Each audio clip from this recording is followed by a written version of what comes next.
Assalamualaikum warahmatullahi wabarakatuh. Alhamdulillahirrahmanirrahim. Kembali dengan saya Tubagus Muhammad Syafi'i di channel Tubagus Abdullah Syafi'i.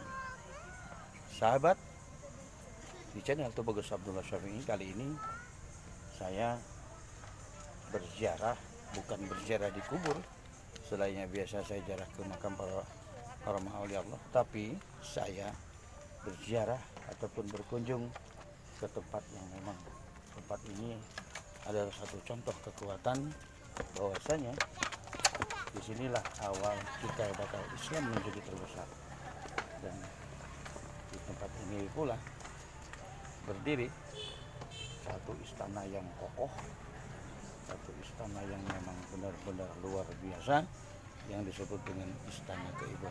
Oke sahabat, kita turun, kita lihat Istana Keibuan dari jauh. Tadi sudah saya perhatikan, lihat dari jauh. Oke, yuk kita turun.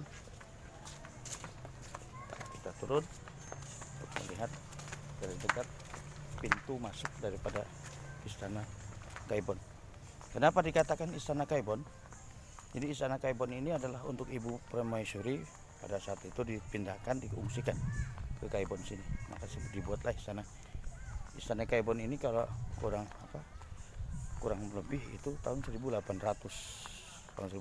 lah, kurang lebih, entah tahun 1800 berapa, tapi berdirinya Istana Keibuan ini tahun 1800. Sahabat yang saya banggakan, jadi kalau kita melihat daripada pintu gapura daripada Istana Keibuan ini menandakan adanya 5 undak atau beberapa undak yang ada undak 1, 2, 3, 4, 5, ada 5, dan kanan kirinya ada semacam tanda bahwasanya Banten itu welcome dengan kedatangan siapa. Silahkan, orang yang bukan dari luar Banten pun bisa datang ke Banten selagi dia masih mentaati norma-norma yang ada di Banten, karena di Banten ini selain siklus kebudayaan, tapi keagamaan yang ada di Banten ini masih kuat, masih kental. Jadi kita harus bisa memahami bahwasanya di Banten ini bukanlah untuk apa-apa, tapi ya itu kita harus bisa.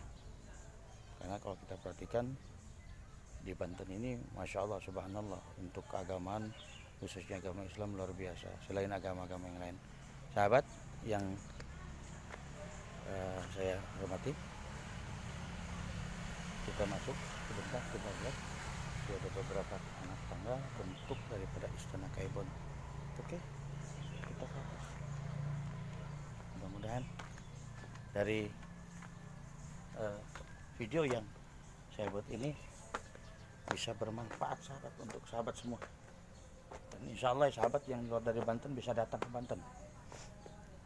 Sahabat, di sini ada seperti bentuk, kalau kata kita, tempat pengimaman. Cuman kalau saya perhatikan kayaknya ini adalah tempat sholat daripada permaisuri. Nah, ini tempat sholat permaisuri ataupun raja-raja Banten dulu, putra-putri kesultanan. Tempatnya lapang, subhanallah. Nah, di sisi lain, di dua tembok itu adalah pintu penjagaan untuk para ibu permaisuri. Nah, ini adalah tempat peristirahatan para ibu permaisuri di Kesultanan Banten. Mantap ya sahabat ya.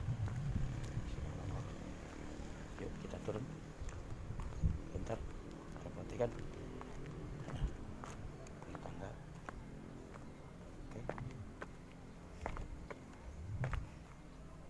Berbicara masalah tentang keyakinan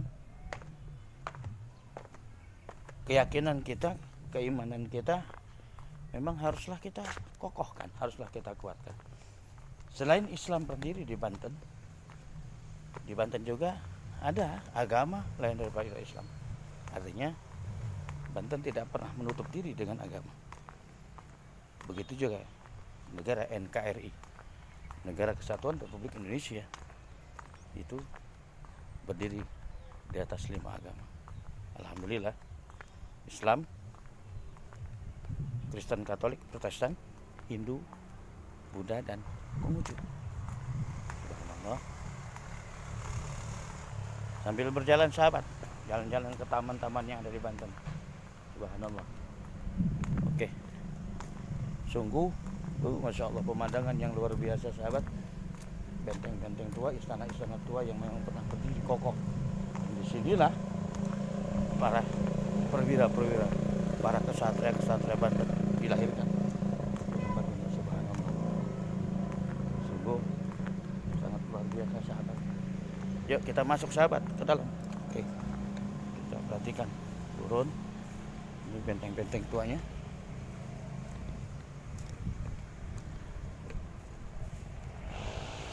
Ya. Sahabat, subhanallah.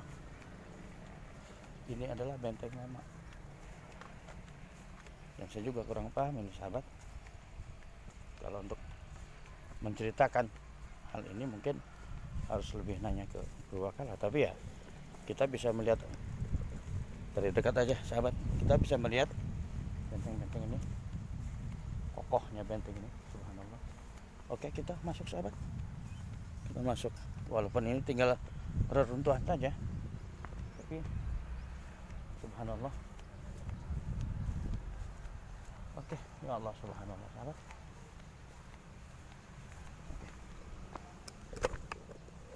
Sahabat saya lagi di channel Tubagus Abdullah. Kita perhatikan, subhanallah. Ini adalah tempat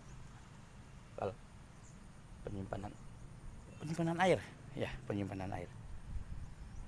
Di sini tempat, lihat situs bata-batanya masih kokoh. Agak sedikit kepanasan karena memang pagi hari sahabat, tapi ya sedikit enak lah untuk menghilangkan rasa apa ya, sambil jalan-jalan. Insyaallah sahabat, apa yang mau saya bicarakan lagi nih, saya bingung. Tapi ya insyaallah mudah-mudahan kita dapat berinspirasi bahwasanya di Banten ini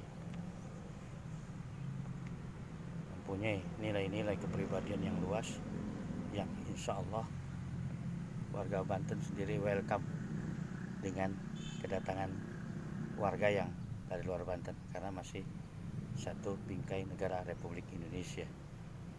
Oke, yang dari luar Banten, dari Lampung, Palembang, Kalimantan, bahkan dari Irian Jaya, Maluku, kita welcome datang ke Banten, lihat perjalanan para syiar penyiar agama Islam, khususnya yang beragama Islam. Dan kita lihat bahwasanya pejuang-pejuang yang ada di Banten untuk mengusir penjajah dari bumi Indonesia.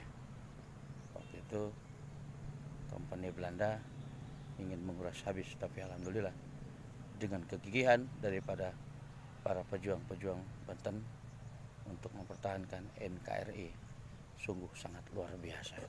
Oke, bravo sahabat, sampai di sini dulu perjumpaan kita. Maaf saya tidak bisa berbicara banyak hal tentang Istana Kaibon ini.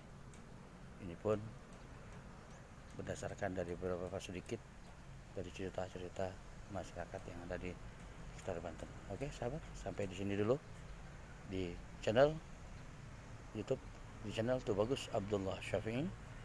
Subscribe, like, dan komennya. Insyaallah kita kembali dalam waktu dan tempat dengan beberapa episode ziarah ataupun kunjungan ke makam aulia Allah ataupun ke situs-situs yang lain. Sampai sini, oke, subscribe, oke bro, subscribe ya, subscribe. Insyaallah dengan nilai subscribe dapat untuk sedekah kita, karena memang ini perjuangan saya untuk membuat satu buah pondok pesantren, makanya saya bikin konten YouTube. Sahabat, subscribe. Assalamualaikum warahmatullahi wabarakatuh.